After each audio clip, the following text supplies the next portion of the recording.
नमस्कार, India news देख रहे हैं आप। इंडिया न्यूज पर आपके साथ मैं अभिषेक पांडे। बुलेटिन की शुरुआत करेंगे इस वक्त की तमाम विशेष खबरों के साथ। आपको बता दें कि प्रधानमंत्री नरेंद्र मोदी ने वीडियो कॉन्फ्रेंसिंग के जरिए आयुष्मान भारत डिजिटल मिशन का शुभारंभ किया। इस दौरान कार्यक्रम को संबोधित करते हुए पीएम मोदी ने कहा कि बीते 7 सालों में देश की स्वास्थ्य सुविधाओं को मजबूत करने का जो अभियान चल रहा है वो आज से एक नए चरण में प्रवेश कर रहा है। एक ऐसे मिशन की शुरुआत हो रही है जिसमें भारत की स्वास्थ्य सुविधाओं में क्रांतिकारी परिवर्तन लाने की ताकत है।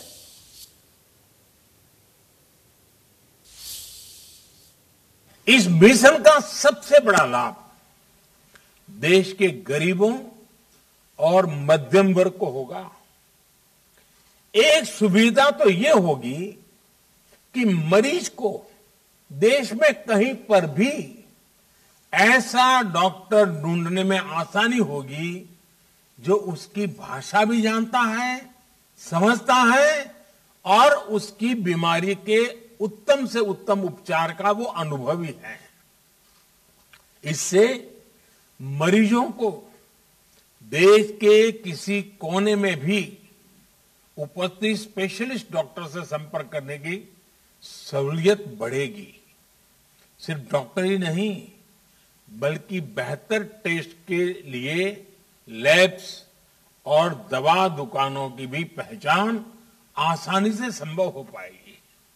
साथियों, इस आधुनिक प्लेटफॉर्म से इलाज और हेल्थ केयर पॉलिसी मेकिंग में से जुड़ा पूरा इकोसिस्टम और अधिक प्रभावी होने वाला है। डॉक्टर और अस्पताल इस प्लेटफॉर्म का उपयोग अपनी सर्विस को रिमोट हेल्थ सर्विस प्रोवाइड करने में कर पाएंगे।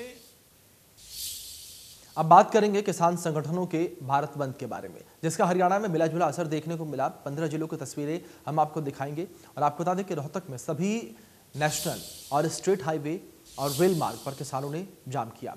करनाल के इंदिरी में भी जाम की समस्या देखने को मिली। ये प्रदेश की 15 तस्वीरें आपको दिखा रही हैं। आपको बता दें कि सीधे तौर पर प्रदेश के 15 हिस्सों की 15 तस्वीरें आपके स्क्रीन पर देख सकते हैं। किस तरीके से रोहतक, करनाल, सिरसा, सोनीपत, भिवानी, अंबाला, कुरुक्षेत्र, फतेहाबाद, यमुनानगर, कैथल, झज्जर, हिसार, गुरुग्राम,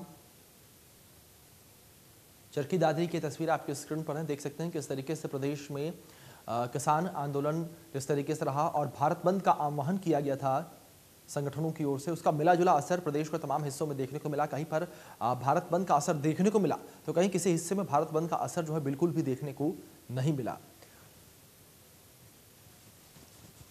तो ये 15 तस्वीरें आपके स्क्रीन पर हम आपको दिखा रहे हैं। प्रदेश के 15 अलग अलग हिस्सों की ये तस्वीरें आपके स्क्रीन पर।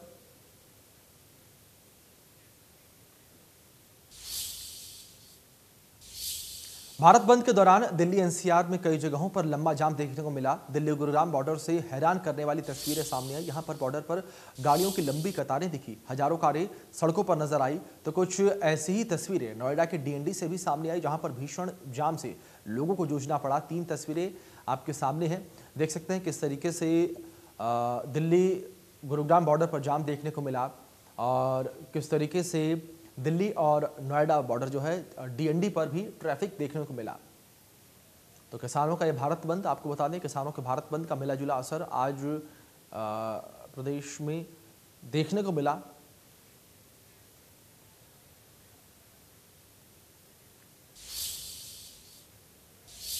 तो वहीं अब आपको यह भी बता दें कि भारत बंद को किसान नेता राकेश टिकैत ने सफल बताया है। राकेश टिकैत ने कहा कि भारत बंद कुल मिलाकर ठीक रहा और किसान संगठन सरकार से वार्ता के लिए अब भी तैयार है।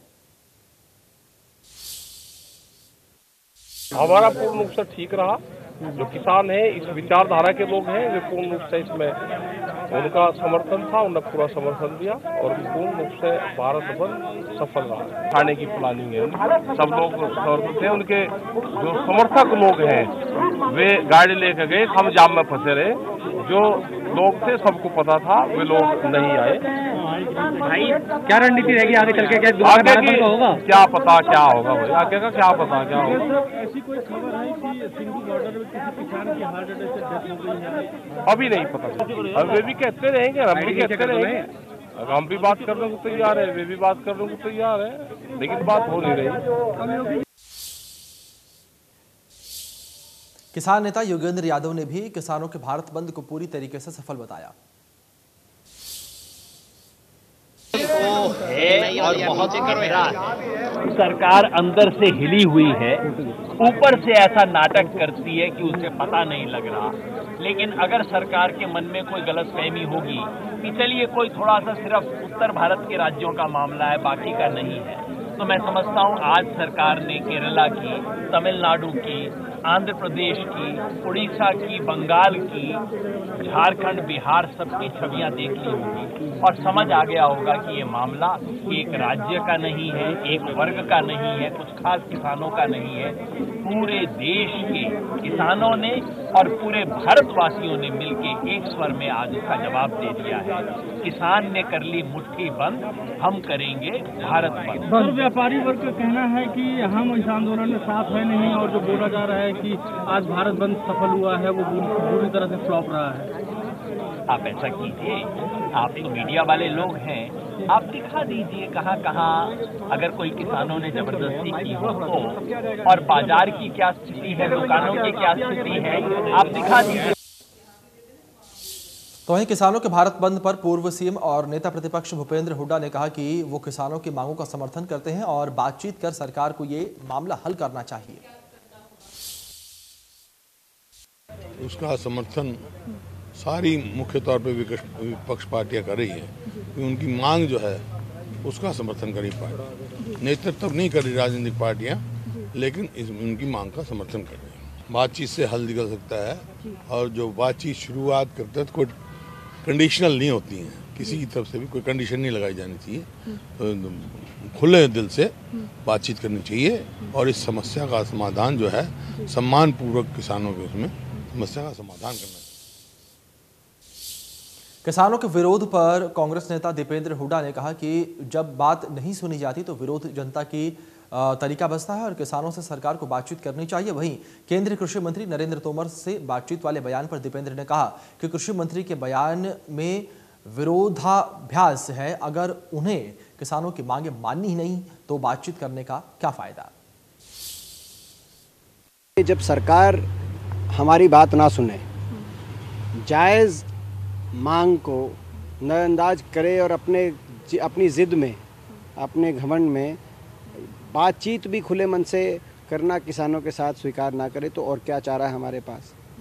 हम लोकतंत्र के अंदर संवैधानिक यही रास्ता बचता है। आज संयम और शांतिपूर्ण भारत बंद का जो ऐलान किया है वो एक लास्ट रिजॉर्ट हमारे सामने बचता है। हमारी मांग है कि सरकार खुले मन से बातचीत करे, इन तीनों कानूनों को निरस्त किया जाए और उसके बाद यदि सरकार कोई कृषि प्रणाली में बदलाव लाना चाहती है तो नया मसौदा बिल का तैयार करके स्टैंडिंग कमेटी पार्लियामेंट के सामने लाए, स्थायी समिति, और उसमें किसान संगठनों को निमंत्रण दिया जाए जो अपनी बात रखें, उनके सुझावों को मानते हुए सर्वसम्मति से ही कोई कृषि प्रणाली में बदलाव की तरफ बढ़ा जाए। तोमर जी की बात में, हमारे मित्र हैं संसद में, मगर उनकी बात में बड़ा भारी विरोधाभास है। कहते हैं हम बात करने को लिए तैयार हैं लेकिन बात मानने के लिए तैयार नहीं। अगर बात मानने के लिए तैयार नहीं है तो कैसी बातचीत? तो यानी कि चाय पे बुला रहे हो आप, सूखी चाय पीने तो कोई किसान संगठन जाए। किसानों के भारत बंद को लेकर फरीदाबाद के विधायक नरेंद्र गुप्ता ने अपनी प्रतिक्रिया देते हुए कहा कि धरने पर बैठे लोग किसान नहीं हैं, बल्कि कुछ राजनीतिक लोग किसानों की आड़ में धरने पर बैठे हुए हैं। मेरा मानना है कि किसान पिछले 10 महीने से अपने खेतों में काम कर रहा है, उसका प्रत्यक्ष प्रमाण है कि जो फसल पैदा हुई है वो पहले सारे रिकॉर्ड तोड़ के पैदा हुई है। अगर किसान धरने पे होगा तो फसल कहाँ से पैदा होगी? तो मेरा तो मानना है किसानों के वेश में सो कॉल्ड पॉलिटिशियंस जो विपक्ष पार्टी के, जिनको सत्ता हमारी जनता ने नहीं दी, वो किसानों के रूप में लोगों को परेशान करने के लिए सड़कों पे आते हैं। उन्होंने 2 बॉर्डर जाम किए। अगर उनकी कोई डिमांड है भी तो वो शांतिपूर्ण तरीके से कर सकते हैं। सड़कें रोक के लोगों को परेशान करके कोई डिमांड पूरी नहीं होती हैं। और जहाँ तक कृषि कानूनों की बात है, हमारे सभी नेताओं ने, कृषि मंत्री जी ने बार बार बोला है, माननीय मुख्यमंत्री जी ने बोला है कि ये वैकल्पिक है, आपको अच्छा लगे तो इसको मान लीजिए, अच्छा ना लगे तो नहीं मानिए। और दूसरा बोला कि इन कानूनों में काला क्या है, वो कहते हैं काले कानून बनाए। कई लगातार मिल रही शिकायतों के चलते कैबिनेट मंत्री मूलचंद शर्मा ने बल्लभगढ़ के लघु सचिवालय में पहुंचकर कामकाज का जायजा लिया। कैबिनेट मंत्री के अचानक पहुंचने से कर्मचारियों में हड़कंप मच गया। कैबिनेट मंत्री मूलचंद शर्मा ने कार्यालय में हो रही रजिस्ट्री का जायजा लिया और रजिस्ट्री में लापरवाही बरतने वाले कर्मचारियों की क्लास लगा दी। दरअसल पिछले कई दिनों से मूलचंद शर्मा को बल्लभगढ़ के लघु सचिवालय में लापरवाह अधिकारियों और कर्मचारियों की शिकायतें मिल रही थी। कैबिनेट मंत्री के साथ इस दौरान एसडीएम और नायब तहसीलदार भी मौजूद रहे। उन्होंने तहसीलदार कार्यालय में अधिकारियों को चेतावनी दी कि अगर लापरवाही पाई गई तो उनके खिलाफ कड़ी कार्रवाई की जाएगी। खाद्य एवं आपूर्ति विभाग दफ्तर के बाहर कैबिनेट मंत्री को विकलांग मिला, जिसने अपनी परेशानी उनको बताई कि राशन कार्ड में नाम बदलवाने के लिए अधिकारी उससे चक्कर लगवा रहे हैं। मूलचंद शर्मा ने अधिकारियों को बुलाकर डांट लगाई और जल्द काम करने के आदेश भी दिए।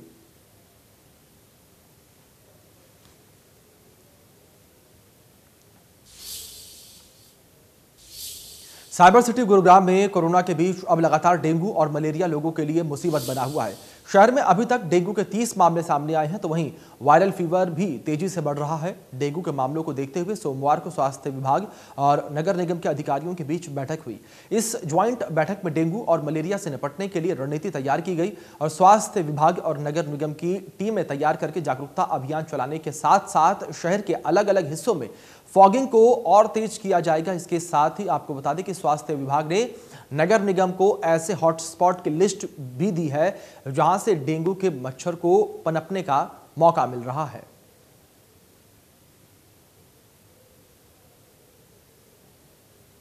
पूरे प्रदेश में डेंगू के केसेस की मात्रा बढ़ने की वजह से आज एक ऑफिशियल मीटिंग की गई, जिसमें डिस्ट्रिक्ट मलेरिया और डेंगू के जो ऑफिसर हैं, डिप्टी सीएमओ, उनके साथ एपिडेमियोलॉजिस्ट और ब्लड बैंक इंचार्ज जो कि आरडीपी और एसटीपी यानी जो सिंगल डोनर और रैंडम डोनर प्लेटलेट्स की जो उपलब्ध कराएंगे जिन लोगों को प्लेटलेट्स की आवश्यकता है, और एमसीजी की तरफ से जो विभाग की तरफ से उनके अधिकारियों के साथ एक मीटिंग की गई। इसका मुख्य उद्देश्य सिर्फ एक ही था कि जहां पर भी जल भराव है उसको ख़त्म किया जाए और या वहां पर टेमीफोस या काला तेल या अन्य कोई दवा का या रेजिडुअल स्प्रे का छिड़काव किया जाए। इसके अलावा फॉगिंग के लिए और कंप्लेन के लिए मलेरिया दफ्तर की तरफ से भी, मलेरिया विभाग की तरफ से भी और एमसीजी की तरफ से भी आज नंबर जारी कर दिए जाएंगे, डिस्प्ले कर दिए जाएंगे, न केवल एडमिनिस्ट्रेशन की साइट पर बल्कि शहर में विभिन्न जगह पर आईसी एक्टिविटीज़ के माध्यम से ये नंबर भी डिस्प्ले किए जाएंगे। इसके अलावा जो हॉटस्पॉट्स जो हमने जीआईएस मैपिंग की है वो एमसीजी के विभाग को साथ शेयर कर दिए गए हैं और हमारे अपने स्वास्थ्य विभाग के साथ भी शेयर कर दिए गए। वहाँ पर हम जो है फीवर सर्वे जो है वो इंक्रीज़ करेंगे। वहाँ पर चाहे हमें टेस्ट करने पड़े, स्लाइड्स इंक्रीज़ करनी पड़े, ब्लड स्लाइड्स, या फॉगिंग या अन्य कोई साधन करना पड़े ताकि डेंगू का जो है वो संक्रमण कम किया जा सके। मेवात में भी डेंगू कहर जो है डंक कहर ढा रहा है। अभी तक डेंगू के 48 मामले सामने आए हैं और 8 लोगों को बुखार की वजह से मौत हो चुकी है। हालांकि अभी जिले में डेंगू से कोई मौत ना होने की बात भी कही जा रही है। मरीजों की बढ़ती संख्या को देखते हुए स्वास्थ्य विभाग एक्शन में है और 27 टीमों को गांवों में स्प्रे के लिए लगा दिया गया है। एक टीम में 6 लोग हैं और आपको बता दें कि जो कि गाँवों में जाकर स्प्रे के काम में जुटे हुए हैं। लोगों को मच्छरों से बचाव के प्रति जागरूक भी किया जा रहा है और 75 लोगों की टीम घर घर जाकर जाँच पड़ताल कर रही है। देखो, नंबर ऑफ केस की बात करें तो अभी तक हमारे पास 48 केस आ चुके हैं, जिसमें सबसे ज़्यादा किरंजमेव में हैं 13 केस, दूसरे नंबर पे खानपुर घाटी में 8 हैं, जहारपुरी में 6 हैं और बाकी डूंगरन, शहजादपुर, इमाम नगर, सूखपुरी, फिरोजपुर, झिरका, आकेड़ा, नगीना, खेड़ी कला, ऐसे करके टोटल अभी तक 48 केस आ चुके हैं। अच्छा, इसकी रोकथाम के लिए जहाँ जहाँ पे केस डिटेक्ट हो रहे हैं वहाँ हमारी एक टीम जाती है, वहाँ पे फीवर मास सर्वे करती है और जितने सस्पेक्टेड केस होते हैं डेंगू के उनके सैंपल लेके हमारे मांडीखेड़ा लैब में भेजते हैं, वहाँ पे उनकी जांच की जाती है। तो उस गांव में फॉगिंग और ये जितने भी इसके सोर्स होते हैं मच्छर पनपने के, उनको एलिमिनेट करने के लोगों को जागरूक करती है। गुरुग्राम में तेजी से वैक्सीन ड्राइव चल रही है। 30 लाख वैक्सीन लगाने वाला पहला शहर गुरुग्राम बना है। हमारे संवाददाता ने नोडल अधिकारी डॉक्टर एमपी सिंह से बातचीत की इस मुद्दे पर। आप भी सुनिए क्या कुछ कहना है उनका। गुरुग्राम प्रदेश में लगातार वैक्सीन के मामले में नंबर 1 बना हुआ है और अब एक नया रिकॉर्ड जो है गुरुग्राम के नाम दर्ज हुआ है कि 30 लाख वैक्सीन लगाने वाला पहला शहर हरियाणा का गुरुग्राम बन गया है। तो अभी तक 30 लाख लोगों को वैक्सीन दी जा चुकी है। हमारे साथ बात करने के लिए गुरुग्राम के जो नोडल ऑफिसर है वैक्सीन के, डॉक्टर MP सिंह, वो हमारे साथ है। सर, 30 लाख वैक्सीन अभी तक दी जा चुकी है। किस किस एज ग्रुप के लोगों को ये वैक्सीन दी गई है और खासतौर से जो 18+ है, अभी भी वो आंकड़ा कितना है जो बचा हुआ है? नमस्कार, बिल्कुल आपने सही कहा। गुरुग्राम जिले ने 30 लाख से ऊपर टीकाकरण कर दिया है। और अगर एज वाइज बात करें तो 18 से 44 का जो हमारा एज ग्रुप है वो सबसे ज़्यादा है। और इसमें अगर हम देखें तो 100 से ज़्यादा यानी 120% हमने वैक्सीनेशन कर दिया है। क्योंकि गुरुग्राम एक ऐसा शहर है जहाँ फ्लोटेड पॉपुलेशन है, लोग दूसरे ज़िले से भी आ रहे हैं या रहते हैं, जॉब कर रहे हैं। तो ऐसा उम्मीद है कि आगे 18+ कंटिन्यूशन में रहेगा, क्योंकि लोग लंबी कतार में हैं अभी भी। और अगर 45 से लेके 59 साल की हम बात करें तो उसमें भी लगभग हमने 3 लाख लोगों का टीकाकरण कर दिया है फर्स्ट डोज। और 60+ की बात करें तो लगभग 2,04,000 लोगों का हमने किया है। तो इस तरह से अभी जो हमारा 60+ का एज ग्रुप है और 45 का, इसमें थोड़े ऐसे लोग अभी भी रहते हैं जिनका टीकाकरण होना है। एक बड़ी पॉपुलेशन गुरुग्राम में, अगर 2011 के सेंसेक्स की बात करें तो उस हिसाब से तो लगभग पूरे शहर को वैक्सीन मिल चुकी है, लेकिन फ्लोटिंग पॉपुलेशन जिस तरह से आपने बताया, और सबसे बड़ी बात कि दिल्ली और आसपास के जो शहर के लोग हैं उन्होंने भी वैक्सीन गुरुग्राम से ली है। तो अभी भी अगर हम बात करें कि गुरुग्राम की कितनी ऐसी पॉपुलेशन अभी बाकी है जिसको अभी वैक्सीन दी जानी है, और उसको लेकर क्या कुछ तैयारी और प्लानिंग है? बिल्कुल सही कहा राजी आपने, क्योंकि अगर जो 2011 के हम सेंसस देखें तो उसके हिसाब से तो हमारे कहीं ज़्यादा वैक्सीनेशन हो चुका है। और सरकार ने रिवाइज टारगेट भी जो दिया है उस टारगेट के हिसाब से भी जो 17,80,000 अगर बात करें कि हमारे जो एलिजिबल बेनिफिशरी गुरुग्राम ज़िले में है, तो उसको भी हमने क्रॉस कर दिया है। हमारा फर्स्ट डोज ही लगभग हमने 20 लाख लोगों को लगा दिया है। तो इस तरह से अभी कह पाना बड़ा मुश्किल है कि टोटल कितने ऐसे लोग होंगे, लेकिन अगर देखें कि हमारे कैंप में अभी भी लोगों की लाइन लगी हुई है, स्पेशली जो 18 से 44 एज ग्रुप के हैं। तो उम्मीद ये रखते हैं कि आने वाले समय में जो भी 18 से 44 एज ग्रुप के आ रहे हैं उनका तो हम करेंगे, साथ में जो हमारे 45 से 59 और 60+ वाले हैं उनका भी हम टीकाकरण करते रहेंगे। कौन कौन सी वैक्सीन की डोज अभी दी जा रही है? क्योंकि 3 वैक्सीन जो है, गुरुग्राम पहला ऐसा शहर था जहाँ 3 वैक्सीन दी जा रही थी, स्पुतनिक, कोवैक्सीन और कोविशील्ड। तो अभी कौन कौन सी वैक्सीन दी जा रही है और कितने सेंटर्स बनाकर वैक्सीन जो है हर रोज लोगों को लगाई जा रही है? अभी फ़िलहाल गुरुग्राम में हमारे 2 डोजेज़ जो है वो फर्स्ट डोज के रूप में दी जा रही हैं। एक तो कोविशील्ड, दूसरा कोवैक्सीन, तीसरा स्पुतनिक। आपने बिल्कुल ठीक कहा, गुरुग्राम ज़िले में आई थी जो लगभग 1 महीने हो गए।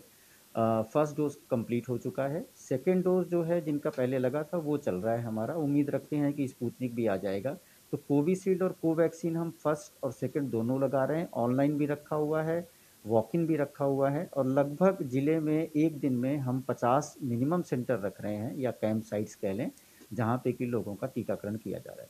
तो गुरुग्राम में हर रोज करीब 50 सेंटर्स पर लोगों को वैक्सीन दी जा रही है और अब तक 30 लाख लोगों को वैक्सीन गुरुग्राम में दी जा चुकी है। गुरुग्राम से राज वर्मा, इंडिया न्यूज।